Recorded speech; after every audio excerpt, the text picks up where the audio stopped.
Halo teman-teman, selamat malam. Kembali lagi dengan gua Aiman dan selamat datang di Night in Tokyo.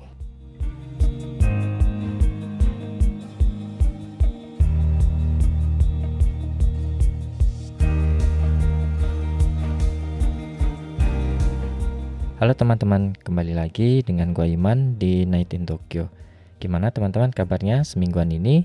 Semoga teman-teman tetap sehat, tetap baik-baik aja, tetap lancar semuanya, studinya, kerjanya juga, dan rezekinya juga.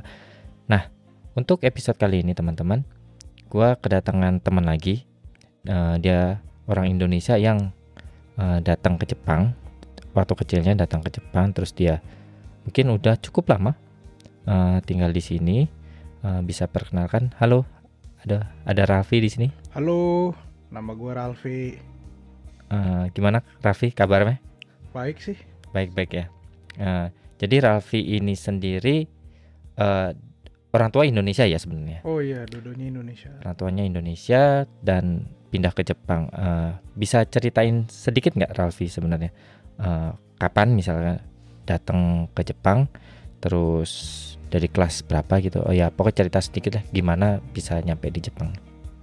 Jadi waktu gue nyampe ke Jepang tuh sebenarnya ceritanya tuh nggak begitu panjang ya, karena waktu itu tahun 2010 gue baru lulus SD nih. 2011 kan.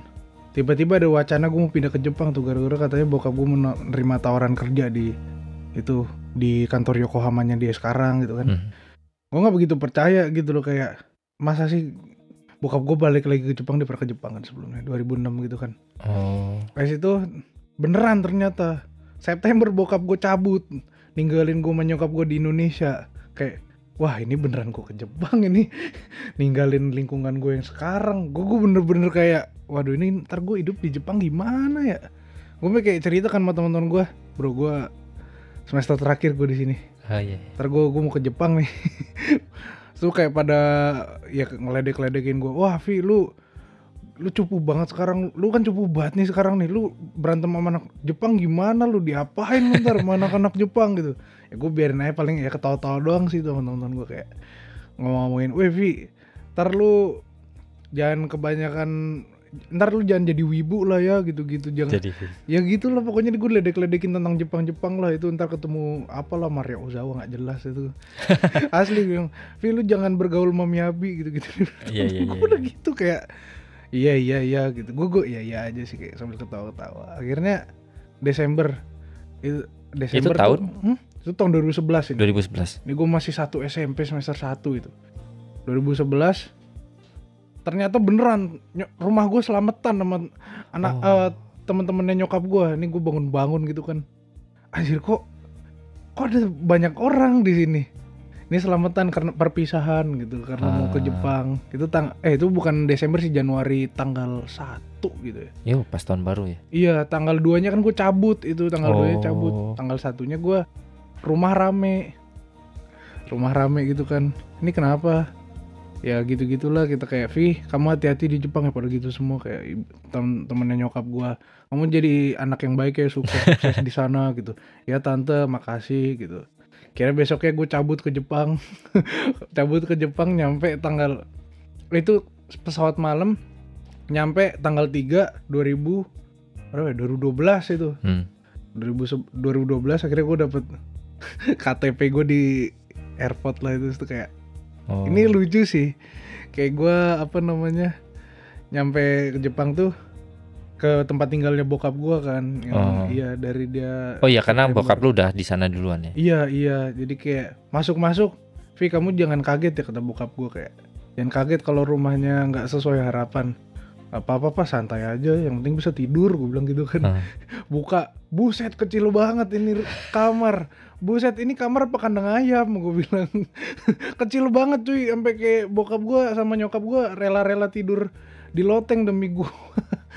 Gue dikasih kasurnya bokap gue yang biasa dia tidur kayak gitu, kayak ya udah. Jadi gini di Jepang ya gitu sih. Pertama kali gue di Jepang tuh kayak gitu, abis itu kayak kita makan takoyaki tuh, inget banget gue malamnya. Siangnya gue tidur gara-gara jet lag tuh. Oh iya. Malamnya gue beli takoyaki sama bokap gue, sama nyokap gue, kayak diajarin yang ini babi, yang ini kagak, dikasih kanjinya. Oh. Udah gitu sih, itu awal-awal gue di Jepang gue masih inget banget itu. Dan lu sendiri juga belum bisa bahasa Jepang kan waktu itu sama sekali. Sama sekali gue nggak ngerti apa-apa, paling arigato doang udah ngertinya tuh. Oh iya. Dan lu tapi lu ini kan apa di Jepang itu nggak sekolah di sekolah negeri orang Jepang kan? Enggak. Jadi lu itu sekolah di SRIT. Jadi teman-teman yang nggak tahu SRIT itu apa sih singkatannya? Sekolah Republik Indonesia Tokyo. Oh, Sekolah Republik Indonesia Tokyo. Iya. Ya, isinya orang Indonesia biasanya ya, anak-anak Indonesia. Nah, bisa ceritain sedikit nggak SRIT itu apa sih sebenarnya? Lebih detailnya gitu. Jadi kalau detailnya gimana ya kalau SRIT ya? Gue juga bingung ceritanya dari mana awalnya ya. Kayak jadi itu sekolah kayak kurikulumnya Indonesia. Oh ya. Tapi di Jepang udah kayak gitu, lu ada UN. Kalau zaman gue ya, gue nggak tahu zaman sekarang gimana sekolah SMA, SMP itu gue nggak ngerti sih ada UN apa enggak. Zaman gue ada UN lah itu. Habis itu yang sekolah di situ tuh orang Indonesia yang bokapnya dinas atau ya ngikut nyokap atau bokapnya lah gitu. Atau bokapnya itu mahasiswa S3.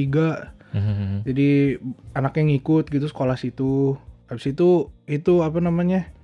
Anak-anak KBRI gitu. Oh iya. Banyak sih, beragam dari latar belakang yang berbeda-beda. Bahkan ada yang bokapnya itu sebenarnya sama nyokapnya udah cerai gitu. Habis itu dia bokapnya ke Jepang nih sama orang Jepang, anaknya ngikut gitu. Ada juga yang gitu. Terus juga ada yang half Jepang kayak apa namanya, dari lahir tuh nyokapnya Jepang, bapaknya Indonesia, terus baliknya tuh juga banyak yang kayak gitu. Ya kayak gitu sih kalau SRIT mah. Karena emang basically itu SRIT ya kayak sekolah Indonesia, kurikulum Indonesia, cuman ada di Tokyo gitu kan ya. Iya benar. Gitu. Jadi semua pelajarannya tuh ya nggak ada bedanya dengan sekolah yang di Indonesia gitu. Nggak ada bedanya. Dan lu dari SMP sampai lulus di sana? Iya, dari SMP kelas 1 semester 2 tuh. Abis itu ya sampai lulus SMA gue di situ terus gue.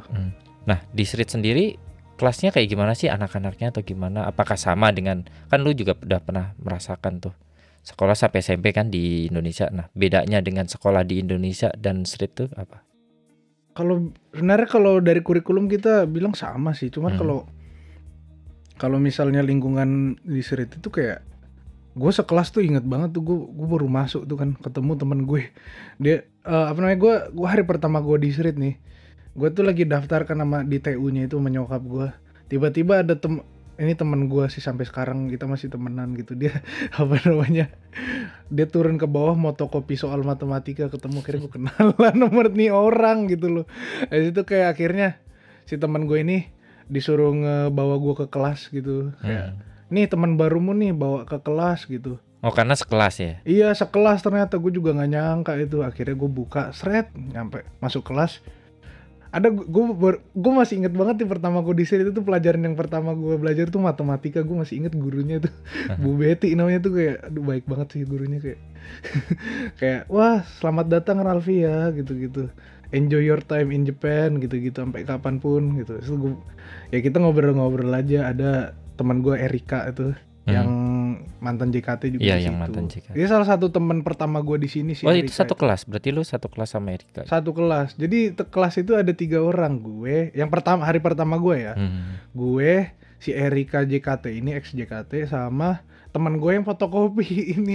Kita bertiga. Jadi ya satu gitu. kelas cuma bertiga dan gurunya ya udah gurunya ngajarin 3 orang itu doang gitu. Iya, iya at that time iya sih. Oh karena suatu saat pasti ada yang entah ada yang keluar atau ada yang masuk lagi kan. Bener. Ya gitu sih itu hari pertama gue di SRIT, gue sih ingat.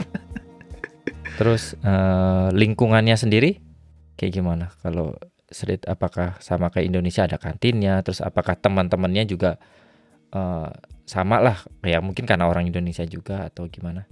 Kalau lingkungannya tuh kalau di SRIT itu, kalau lu bilang kantin tadi sih enggak ada gimana ya, kantinnya tuh lebih kayak ya bukan tempat orang jualan-jualan makanan terus lu makan di situnya, kayak cuma meja-meja doang, udah meja-meja lu biasanya makanan bawa sendiri atau enggak lu beli di kombini deket itu, atau enggak Ada koperasi juga kayak jualan cemilan sih kalau koperasi.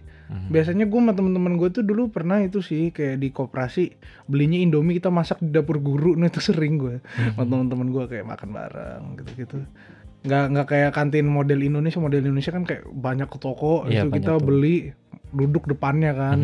Oh, itu enggak sih. Kebanyakan kita beli kalau misalnya itu nggak bawa bekal ya kita ke Lawson. Deket sekolah situ ada Lawson gue. Iya gitu sih. Lu sendiri datang nih ke Jepang, nggak bisa bahasa Jepang, terus ya harus beradaptasi dengan Jepang. Nah di Street sendiri sebenarnya ada nggak sih pelajaran bahasa Jepang? Apakah mereka mungkin sebagiannya kan half juga mungkin udah bisa bahasa Jepang atau gimana? Kalau di Street sendiri?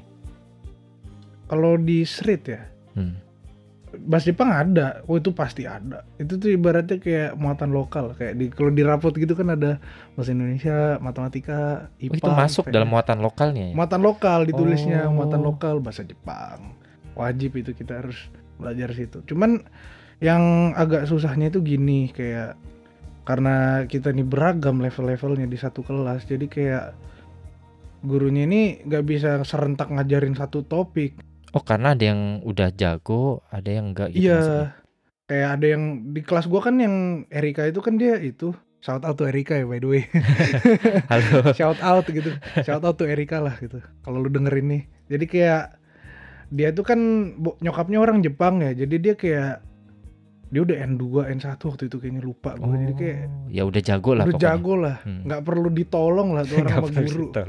Lah kalau anak-anak kayak gua sama temen gue yang fotokopi ini kan kita kan Jepangnya waktu itu kan bisa dibilang di bawah standar lah, katrok lah itu. Jadi kita butuh perhatian khusus. Cuman gurunya ini kayak mencoba untuk adil ngasih perhatiannya ke guru-gurunya. Guru-gurunya ke anak-anaknya ini mencoba adil ngasih perhatian. Cuman ya itu susah banget. Itu bukan salah siapa-siapa. Gue bilang sih kayak itu tuh emang circumstancesnya emang susah aja gitu loh. Siapapun emang ya gitulah. Ya karena bingung juga kan yang di sini udah native, terus yang di sini masih baru belajar. Nah kalau ngajarin lu kan udah pasti basicnya kan. Bener. Dia ngapain juga belajar basic gitu, mungkin pasti bingung sih. Iya jadi. Tapi memang apa ya namanya? Emang ada ya pelajaran bahasa Jepang di Street? Oh ada. Oke. Nah itu kita kan ngomongin Street ya. Kita sebenarnya pengen tahu juga sih, mungkin orang-orang audiens di Indonesia juga pengen tahu Street tuh kayak gimana sih. Ya sebenarnya kalau dengar dari cerita lu ya kayak sekolah Indonesia aja sih, cuma bedanya di Tokyo dan kayaknya emang satu kelas tuh muridnya sedikit gitu kan ya. Muridnya sedikit dan lain-lain.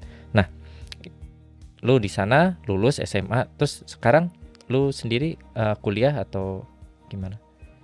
Gue sekarang sih masih kuliah ya. Semester 8 baru kelar. Cuman ya gue bulan depan dari hari recording ini gue bakal lulus.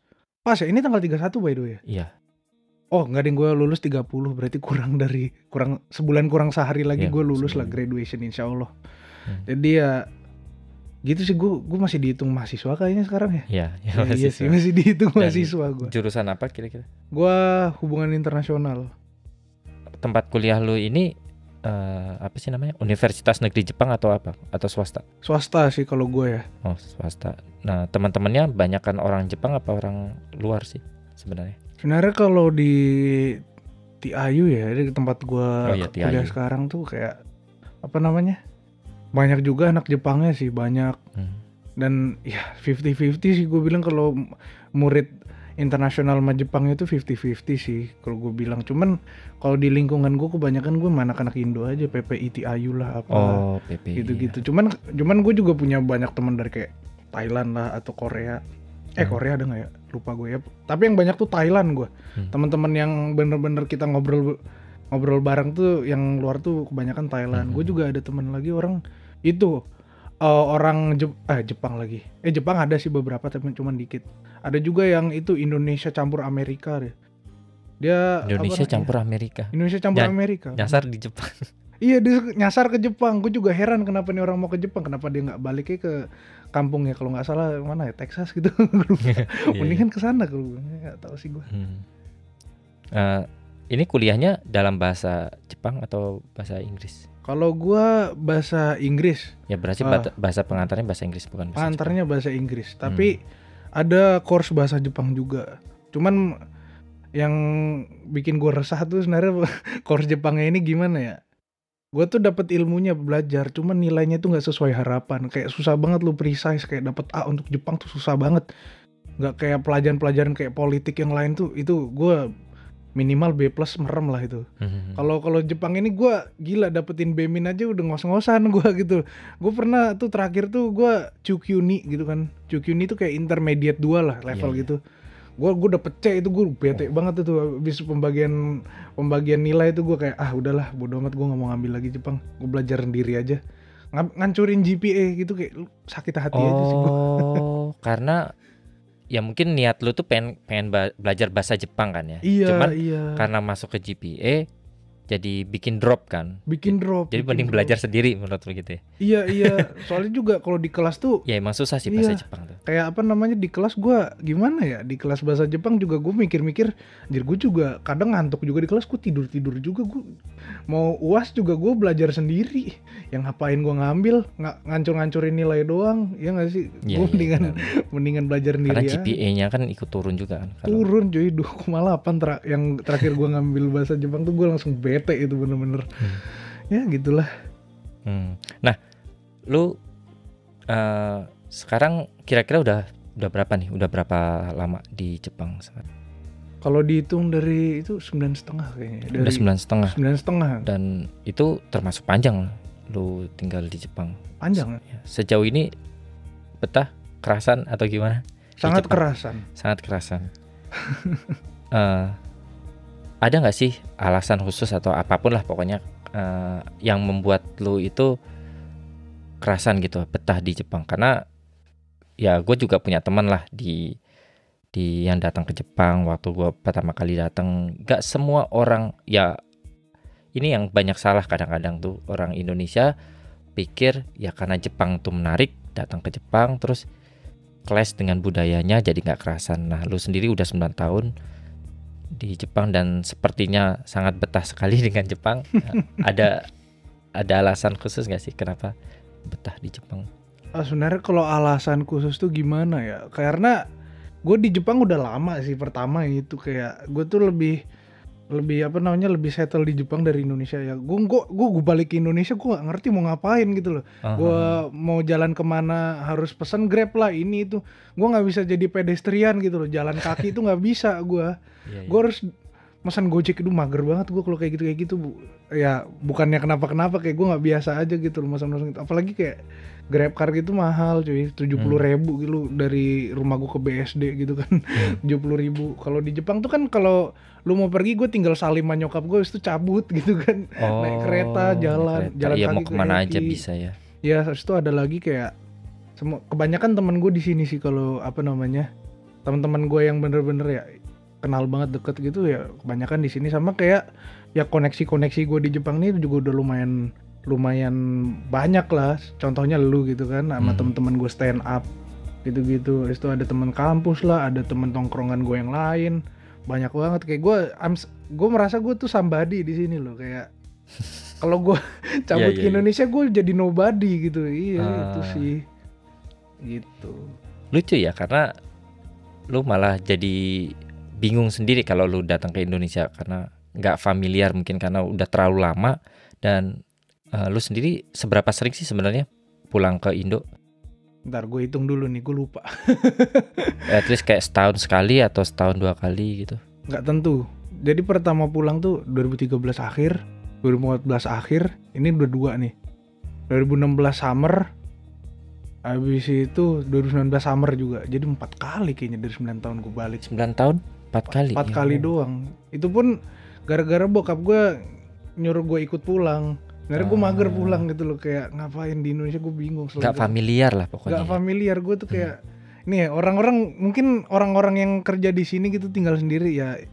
Mungkin ya kita beda-beda lah, kayak lu pada balik ke Indonesia tuh seneng ketemu keluarga. Gue kalau balik ke Indonesia, gue di Indonesia itu gue pengen banget balik ke Jepang. Ini kapan gue balik ke Jepang? Gue pengen nongkrong gitu-gitu sama teman-teman gue. Karena gitu. lu juga nggak kenal juga ya, nggak banyak kenal juga ya orang yang tinggal di Indo justru. Iya, bener-bener kayak itu sih, kayak siapa yang gue kenal di Indo ya? Paling temen SD gue juga udah nggak pernah kontakan gue sama sekali. Di IG pun follow-followan tapi nggak pernah ngobrol. Paling teman-teman gue yang di street yang udah pulang itu doang. Kita anak mantan street yang pulang ke Indo. Iya kayak gitu sih paling. Makanya gue betah di Jepang tuh kayak gitu. Kayak di Indo siapa? Iya. Dan waktu itu kan kita juga sempat ngobrol gitu kan. Lu cerita bokap lu sendiri pun kerjanya malah betah di sini ya daripada di Indo. Iya sih. Gue denger dari cerita dari nyokap gue gitu sih. Dia nggak pernah cerita secara direct ke gue sih kalau bokap gue ya. Kayak katanya gue denger dari, aduh gue nggak boleh nyebut merek ini. Udah gue mau nyebut merek dah. Jadi kayak apa namanya bokap gue di perusahaan, di perusahaan gede gitu di Indonesia. Oh di Indonesia. Salah satu BUMN atau apa gitu. Gue denger dari nyokap gue kayak. Pokoknya perusahaan gede BUMN di Indo. Iya, gue nggak mau nyebut itu apa karena gue nggak mau dituntut ya gitu lah. Iya terus. Jadi dia dapat tawaran gitu. Ini berdasarkan cerita nyokap gue, jadi kayak dia tuh nolak gitu walaupun gajinya gede banget. Itu kalau dia kerja sih itu gaji sebulan bisa buat gue kuliah di Inggris kali, di London gue bisa kuliah kali di situ. Cuman karena apa namanya? Kayaknya dia emang orangnya tuh bukan nggak begitu money oriented lah bokap gue. Bokap gue tuh kayak lebih kalau digaji gede tapi lingkungannya toksik males dia orangnya. Oh, dia mencari kedamaian lah tempat kerja. Mencari kedamaian. Ya gitu sih kayak apa namanya? Kalau di sini kan mungkin gajinya oke lah, gajinya gede sih. Ya gede pasti gede, tetap tapi nggak segede yang ditawarin ini. Cuman kalau di kantor Jepang ini bosnya baik, teman-temannya juga baik dan juga di sana banyak orang Indonesia. Yang kerja sama dia kayak orang Islam juga banyak di sana. Jadi dia ibadah juga nggak begitu masalah di sini. Jadi dia kayak ya udah apa yang gue cari lagi, gue udah tua. Dia bilang kayak gue tujuan gue hidup sekarang bayarin anak gue kuliah biar dia mandiri gitu kayak. Ya udahlah, apa yang gue perjuangkan gue juga di sini udah punya segalanya gitu ya, ngapain gue balik nyari lagi. Ya kayaknya lu malah kayak sekeluarga bakal settle lama ya di Jepang. Nggak tahu sih. Mungkin pensiun kali ya, pensiun balik atau mungkin. Bokap gue mungkin pensiun di Indonesia, soalnya kan orang pensiun mungkin gue nggak tahu ya. Ini menurut gue aja sih kayak orang pensiun tuh kan pengen deket sama keluarga besar lah ya. Iya. Kayak nyantai-nyantai sama keluarga besar kayak om gue lah, nenek gue lah ya, kakek gue. Dia pengen ya nongkrong sama keluarga besar aja sih, have fun gitu. Mungkin dia kalau pensiun balik ke Indonesia. Ya gue mau di sini sih kalau itu kalau misalnya udah ya gara bokap gue pengen, maksudnya bokap gue udah balik ke Indonesia sama nyokap gue pengen tetap di sini aja sih, memperjuangkan diri gue. Kayak kerja lah apa gitu. Oke, nah tadi kan lu udah cerita banyak nih, mulai lu dari street, mulai lu kapan datang ke Jepang, terus lu rupanya udah 9 tahun nih, udah betah banget di Jepang dan lain-lain. Nah sekarang gue pengen tanya, pengen tahu juga sebenarnya kan lu adalah salah satu member atau komika juga di Shinto, yaitu Stand Up Indonesia Tokyo. Nah awalnya ini lu gimana sih mulai menjadi komika lah atau stand up comedian gitu? Apakah lu memang bakat atau lu emang orangnya ngelucu mulu gitu, terus lu gue pengen jadi komika dan lain-lain? Kira-kira gimana sih awalnya lu mau mulai stand up kayak gitu? Jadi kalau awalnya tuh sebenarnya gue nggak pernah kepikiran jadi stand up comedian kayak sekarang sih ya. Iya. Jadi kayak waktu itu kan semi lockdown lah, PSBB di Jepang yang April tahun lalu tuh ngeri banget kan. Iya. Nyokap gue sampai kayak nyokap gue sampai kayak nggak bolehin gue kerja gitu kan. Gabut banget gue tuh sebulan di rumah. Oh iya, nggak boleh keluar lah. Nggak boleh keluar, pokoknya kamu nggak boleh keluar. Pokoknya di rumah terus, jangan keluar satu kaki pun entahlah gitu. Abis itu kayak ya udah gue nyari kesibukan selain kuliah juga. Gue itu nyari-nyari yang lucu-lucu biar gue nggak bosan gitu. Ketemulah ini salah satu, ya gue udah tau lama sih ini, dia kayak Coki Muslim. Itu gue seneng banget nontoninnya, kayak kocaknya itu brutal lah itu, dark joke gitu. Gue tuh genre komedi gue tuh sebenarnya gue terinspirasi dari Coki sih. Gue emang suka yang dark gitu kan, nggak tau kenapa gitu. Kayak ini lucu juga nih, kontennya asik-asik. Gue ngakak mulu nontonnya gitu kan, kayak gimana ya? Mereka emang lagi naik daun gitu kan? Iya, lagi naik daun waktu itu juga, MLI gitu kan. Iya. Abis itu ya udah gue seneng juga nih kalau Kan abis itu gue udah dibolehin keluar lah, abis state of emergency kelar kan, kayak ya udah lu nongkrong aja tapi patuhi protokol kata nyokap gue. Ya udah gue main sama temen-temen gue lah. Nah di tongkrongan ini gue paling seneng tuh itu kayak bikin lelucon lah. Tapi leluconnya brutal sih kadang-kadang, emang yang dark parah lah. Iya. Nggak layak disebutkan di sini gitu. Ya gitu sih, gue seneng bikin orang ketawa gitu loh, kayak seru aja. Abis itu akhirnya ada momen dimana kayak gue ada tuh temen gue namanya Ian Mafatan. Jadi Ian ini co-founder Stand Up Indo Tokyo kan. Sama Fatan ini temen gue, salah satu member pertama Shinto sama gue sama Daniel. Jadi gue sama Fatan ini futsal kan. Ini waktu itu gue belum kenal Daniel sini. Gue sama Fatan sama Ian ini futsal. Abis itu kelar kan, kita bingung mau ngapain gitu, kayak kita makan kebab aja di Okubo, tuh kebabnya enak gitu. Akhirnya kita naik mobil sama Ian yang nyetir, set gitu sama anak-anak futsal. Kita makan kebab di situ. Abis itu, Vi, lu kemana nih abis ini? Apa namanya, kayak gabut gue sih kagak ada apa-apa. Lu ikut gue aja nih ke Sugamo, ngapain? Ini ketemu teman gue stand up, nonton kita gitu-gitu. Ini yang dimaksud tuh Lucky, gue waktu itu belum kenal. Pada detik itu gue belum kenal. Nah, Sabi sih, ayo dah kita ke sana dah gitu. Gue juga gabut, lagian ngapain juga gue di rumah, gue tugas-tugas kelar.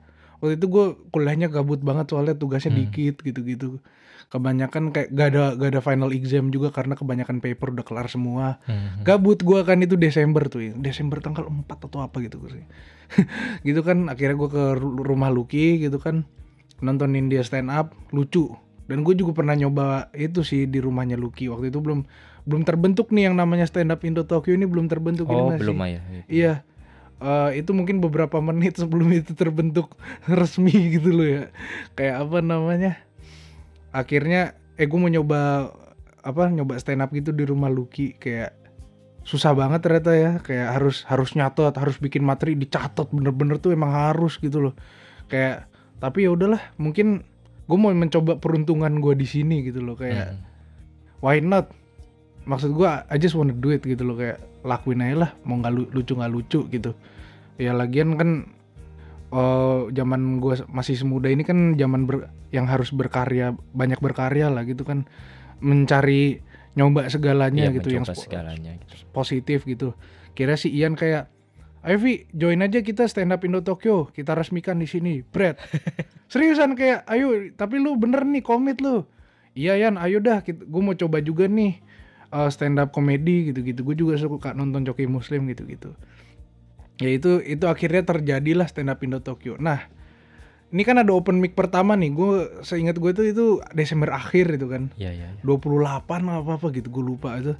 Jadi tanggal 27-nya atau sehari sebelum open mic, gue sama Lucky sama Fatan sama Ian ini berempat ini. Itu waktu itu gue belum kenal Daniel. Besoknya baru kenal Daniel gue. Berempat nih. Kita itu ketemuan di Saizeria Kabukicho.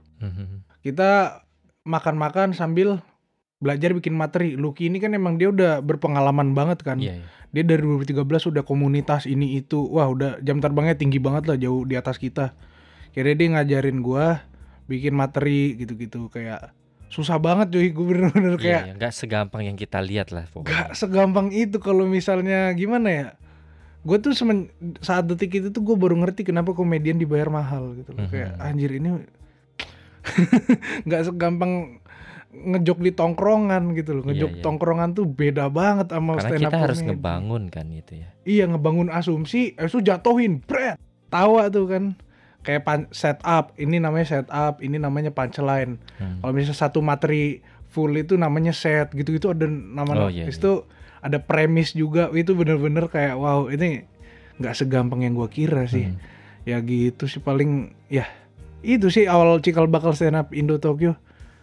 Ya gitu. Terus pertama kali lu open mic gitu, itu gimana rasanya? Waduh, itu parah banget itu open mic gue, ancur-ancuran itu pertama. Kayak gue masih inget banget itu kagak ada yang ketawa sama sekali. Itu cuma kayak gue ngelantur doang. Kayak orang bego lah gue di depan. Karena pertama juga kan ya. Karena pertama, abis itu kayak gue langsung sedih aja di abis itu kayak. Abis itu ada temen gue nih yang nantinya jadi anggota baru namanya Aca gitu, kayak nenangin gue, nggak apa-apa, lu keren kok, lu demen, you tried your best gitu, makasih gitu gue bilang. Kayak gue sedih aja kayak nggak ada yang ketawa gitu. Ya, namanya mungkin itu karena pertama kali jadi kayak gitulah ya. Akhirnya kita yang ngobrol-ngobrol aja, get to know each other ya. Sama Daniel juga itu, gue pertama kali kenal Daniel tuh waktu itu cuy.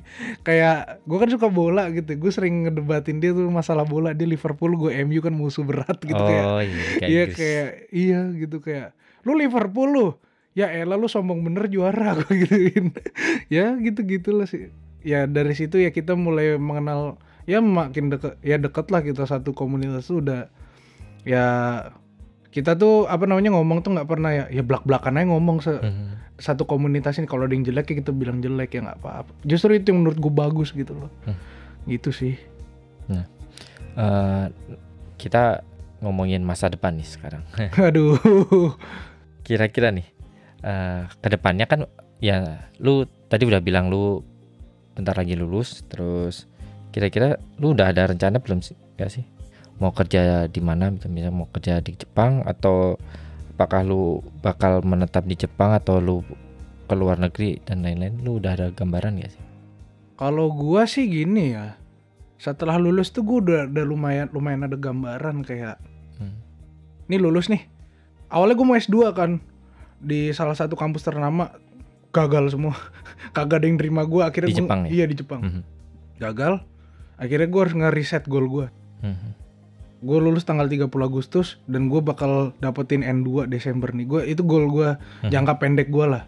N2 JLPT. Iya, gue itu goal gue. Paling gue setelah gue lulus tuh gue pengen ngumpulin sertifikat aja sih, kayak gue mau tes TOEIC lagi. Kan itu udah nggak berlaku kan sekarang. Iya. Karena udah 2 tahun kan itu kan. Ini udah 4 tahun gue terakhir tes TOEIC tuh 2017 Maret tuh. Nah, gampang lah kayaknya. Itu bisa lah itu gue, insya Allah gue yakin.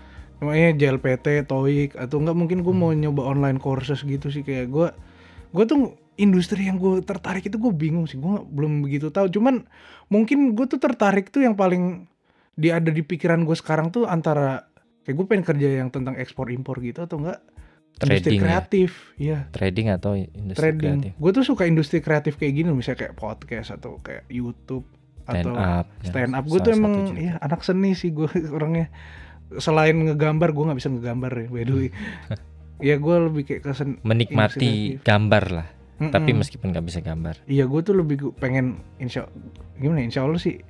Gue pengen di industri kreatif sih. Kayak mau jadi apa ya, video editor atau apa. Gue mungkin gitu sih. Gue lebih suka lingkungan kerjaan yang berbau seni gitu loh kalau gue sih ya. Dan di Jepang juga. Dan di Jepang, of course. Dan di Jepang. Mungkin ini pertanyaan sedikit aneh gitu. Lu tertarik gak sih balik ke Jepang cari kerja, balik ke Indo cari kerja di Indo? Kalau sekarang sih enggak ya. Enggak tahu ntar gimana ya, orang kan setiap tahun itu pola pikirnya pasti beda kan. Iya. Kalau sekarang enggak sih, gue belum tertarik lah. Gue nggak bilang enggak ya, tapi gue bilang belum. Soalnya gimana ya, gue juga bingung gitu loh, di Indonesia gue mulai dari mana ya.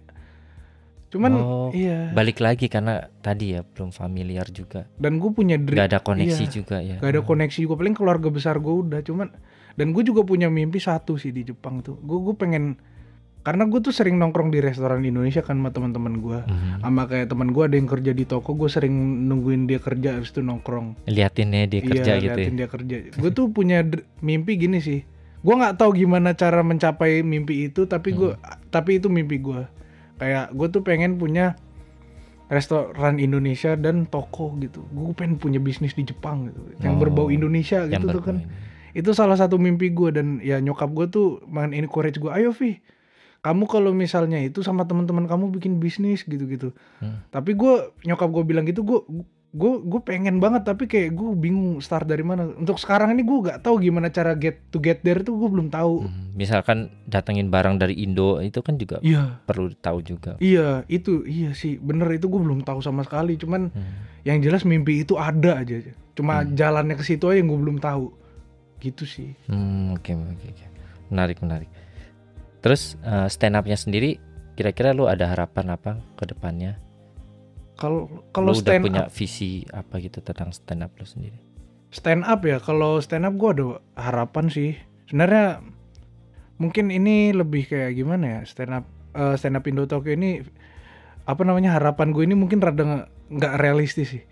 Gue pengen banget jadi itu sih, kayak komika profesional. Kayak gue bisa ngasilin duit dari realistis kayak gitu. sih sebenarnya.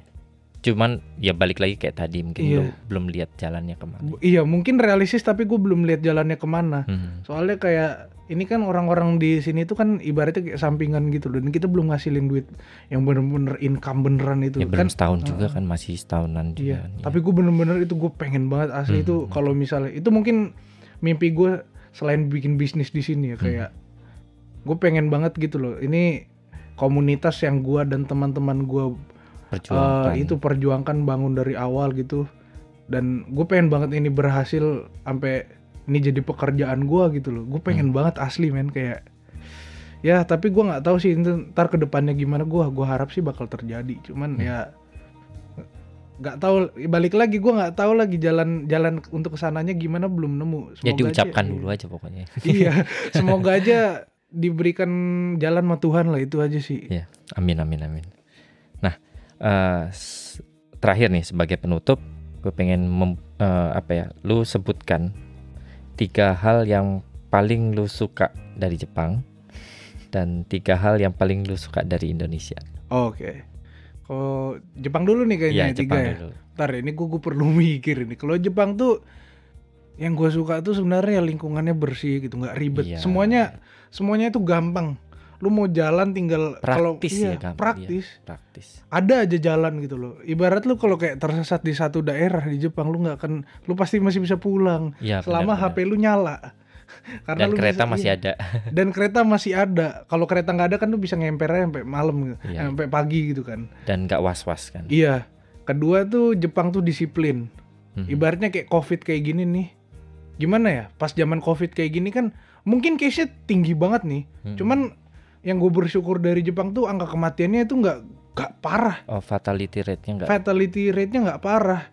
Jadi kayak, dan gue tuh personally selama di Jepang gue alhamdulillah belum pernah kena COVID ya. Jadi ya terima kasih Tuhan gitu, gue gak pernah kena COVID. Jadi kayak itu tuh balik ke diri lu sendiri aja gitu loh. Kayak lu protokol kesehatan lu bener-bener disiplin, lu nggak akan kena COVID. Udah sesimpel itu kalau di Jepang. Kalau di Indonesia kan gue nggak tahu lah gimana lah ya. Banyak banget parah kan di Indonesia sekarang ya. Gue berharap itu bakal cepat berlalu lah. Terus yang ketiga apa ya? Kalau ketiga tuh yang gue suka di Jepang itu teman-teman gue sih. Kayak koneksi yang sudah gue bangun, teman-teman tongkrongan gue yang dari SMA udah kenal, dari SMP udah kenal. Ya dan ya gimana ya? Life in Japan nggak perfect, tapi menurut gue it's really good life. It's a really good life.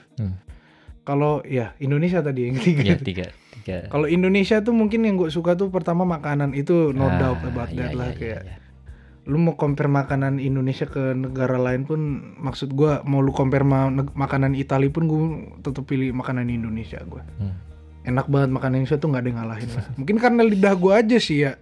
Lidah gue dimasakin emak dari kecil. Pertama dimasakin emak dari kecil, kedua gue juga sering makan di restoran Indonesia sama teman-teman gue sampai kita malam-malam nongkrong situ ya, gitu-gitulah. Tapi memang makanan Indonesia emang udah terkenal enak sih sebenarnya. Iya, rendang Gila. Dan lain-lain. Udah emang terkenal sih. Iya. Bukan perasaan lu doang. Bener mungkin ya. Iya. Itu kalau kedua Indonesia apa yang gue suka ya? Orangnya ramah-ramah sih. Bener, itu nggak ada yang gimana ya? Gini loh, kayak kita ketemu nih di satu tempat random. Mas orang Indonesia ya? Oh iya gitu. Oh iya. Wah, dari mana Mas? Gitu-gitu.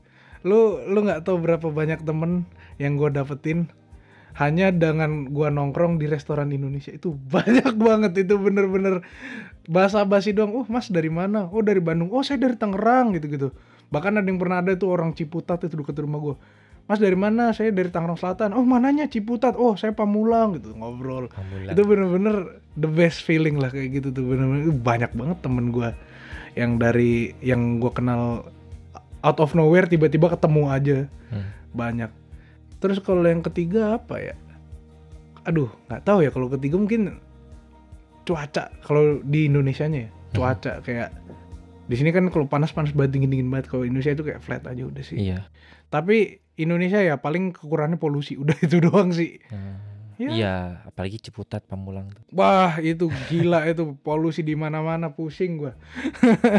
Itu udah Jakarta coret udah bus gitu. Itu bener-bener kayak Kopaja tau gak sih lu? Iya. Gua Kayak pernah naik. Kopaja. Dari Lebak Bulus kan. Iya, Lebak Bulus itu buset. Knalpotnya hitam keluarnya dus gitu, gila tuh gue bilang buset. Pusing tuh gue. Ya tapi ya gitulah. Ya mungkin menarik sih sebenarnya. Karena waktu pertama kali gue ngobrol sama lu tuh gue juga kaget loh. Ada juga ya orang Indonesia yang udah lama di Indonesia malah yang udah lama di Jepang malah nggak familiar dengan Indonesia. Ya menurut gue itu bukan hal negatif atau positif ya, itu kan emang jalan hidupnya seperti itu. Dan ada juga, dan menarik ya. Terima kasih lah Raffi pokoknya udah Thank you. menyempatkan waktunya datang ke podcast Night in Tokyo. Mungkin suatu saat kita bisa ngobrol-ngobrol lagi dengan topik-topik yang lain. Dan pokoknya terima kasih. Thank you udah ngundang udah jauh-jauh dari Kawasaki. Santai. Terima kasih juga buat teman-teman yang udah dengerin podcast ini. Seperti biasa, bagi teman-teman yang belum follow Instagram Night in Tokyo, bisa follow di night.intokyo. Kalian bisa cari di sana. Karena di Instagram biasanya gue bakal men-share informasi yang berkaitan dengan podcast ini, misalkan tamunya siapa dan lain-lain, atau next episode-nya gimana. Atau kalian juga bisa kunjungin langsung ke website Night in Tokyo di www.nightintokyo.com. Di sana ada blog, ada foto-foto yang gue ambil waktu jalan-jalan juga, dan di sana kalian juga bisa langsung dengerin podcast Night in Tokyo mulai dari episode yang paling awal sampai episode yang paling baru, dan semuanya gratis di situ. Oke, teman-teman, terima kasih yang udah tetap setia dengan Night in Tokyo. Selamat malam, selamat beristirahat, dan selamat menjalani aktivitasnya kembali besok di hari Senin. Oke, sekian dulu dari gua. Sampai jumpa lagi. Bye-bye.